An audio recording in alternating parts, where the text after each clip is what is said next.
What is the idea of the geopolitical imaginary that has arisen with the AKP in Turkey? This is a way of framing Turkey's foreign policy since 2002 towards its what it considers to be its own region, the new geopolitical space, the civilizational basin. These are all different ways of portraying the same part of the world.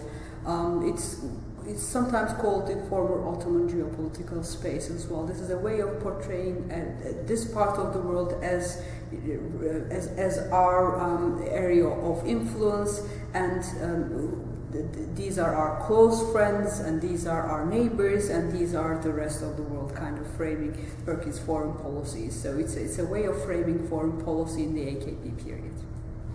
And how has foreign policy discourse shifted in Turkey as a result? This new discourse locates Turkey mostly in its own civilizational basin. The new geopolitical imaginary puts more emphasis on relationship with the rest of the world, not to the exclusion of the Euro-Atlantic area, but in terms of embracing all kinds of neighbors and beyond.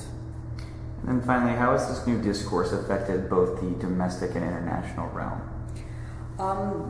Internationally, when you draw a line and say this is us, of course there are some who are going to be beyond that line, and they're not going to be us, they're going to belong to them.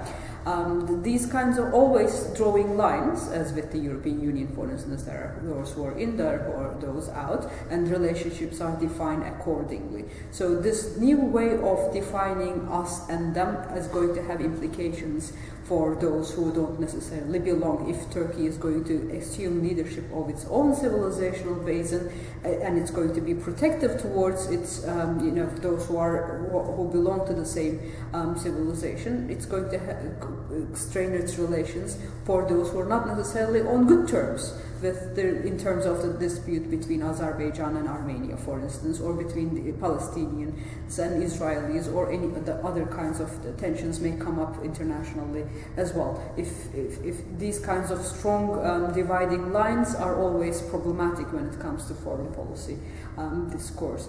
Internally, that's more difficult to know because we don't have cause and effect relationships. What we know, coming from critical approaches to foreign policy analysis, what we know is that foreign policy discourse has implications. It's not just about relations with foreigners, but also rendering some others foreign.